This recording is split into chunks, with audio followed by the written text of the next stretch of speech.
प्रकाश संश्लेषण की क्रिया के बारे में जानते हैं। प्रकाश संश्लेषण की क्रिया किस प्रकार से होती है, पौधों में प्रकाश संश्लेषण की क्रिया किस प्रकार से होती है, इसके बारे में हम विस्तार से जानने की कोशिश करते हैं। ये हम थोड़ा सा बनाया है हमने चित्र, इसमें देखेंगे आप लोग कि प्रकाश संश्लेषण की क्रिया के लिए मेन जो तत्व हैं वो है आपके CO2, H2O। ये इनको हम कच्चा माल भी कहते हैं, ये कच्चे माल के रूप में इस्तेमाल किए जाते हैं। और हमें चाहिए बाहर से प्रकाश, और पत्तियों में ऑलरेडी पराहरित होता है। ठीक है, ये चार अवयवी तत्व हैं जो हमें प्रकाश संश्लेषण क्रिया के लिए आवश्यक होता है। अब ये चारों तत्व कैसे कार्य करते हैं, कैसे कहां से प्राप्त होते हैं, तो प्रकाश संश्लेषण की क्रिया के अंदर प्रकाश हमें सूर्य से प्राप्त होता है। ठीक है, और जो जल है वो हमें जो जड़ों के द्वारा अवशोषित जल है उसको जाले मुंह तक, पत्तियों तक पहुंचा देता है।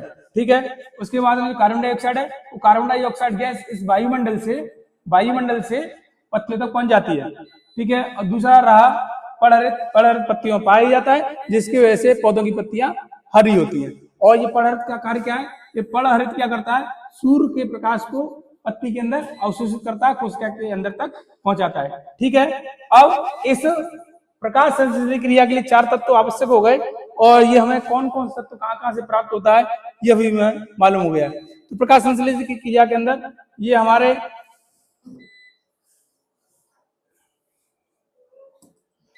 कार्बन डाइऑक्साइड और जल प्रकाश संश्लेषण क्रिया क्या बनाते हैं, ग्लूकोज, जिसको हम कार्बोहाइड्रेट भी कहते हैं। पर आपने एक चीज समझो, पर अभी हम जो ऑक्सीजन प्राप्त होती है, ऑक्सीजन हमें जल के अणु से प्राप्त होती है। ये वाली जो ऑक्सीजन है, ये इस जल की जो ऑक्सीजन है वो यहाँ पर ऑक्सीजन है। जो हमें ऑक्सीजन निष्कासित हो रही है, पत्तियां बाहर निकालती हैं, पौधे वायुमंडल छोड़ती हैं, वो ऑक्सीजन कहां से प्राप्त हुई है, जल के अणु से प्राप्त हुई है। ये प्रश्न बनता है अक्सर कर कि प्रकाश संश्लेषण की क्रिया में निष्कासित होने वाले ऑक्सीजन कहां से प्राप्त होती है, जल के अणु से प्राप्त होती है। अब जो ग्लूकोज बना, कार्बन बना, वो कहां से बनता है, ये कार्बन के 6 परमाणु, ये 6 अणु मिलकर के क्या बनाते हैं, ग्लूकोज बनाते हैं।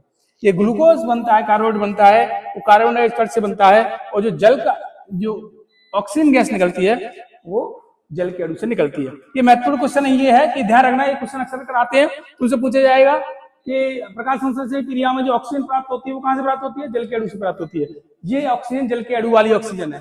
ठीक है, और ये आपके ग्लूकोज बना है, ग्लूकोज ये कहां पे आ गई, आपके ये ऑक्सीजन ग्लूकोज बनाने में काम आती है। ठीक है, इस कार्बन के ये ग्लूकोज बनाने में काम आती है। तो ये आपकी प्रकाश संश्लेषण की क्रिया है, ये आपको समझने में मदद करेगी। इस डायग्राम की मदद से आप अच्छे से समझ पाओगे प्रकाश संश्लेषण क्रिया किस प्रकार से होती है। ठीक है, धन्यवाद।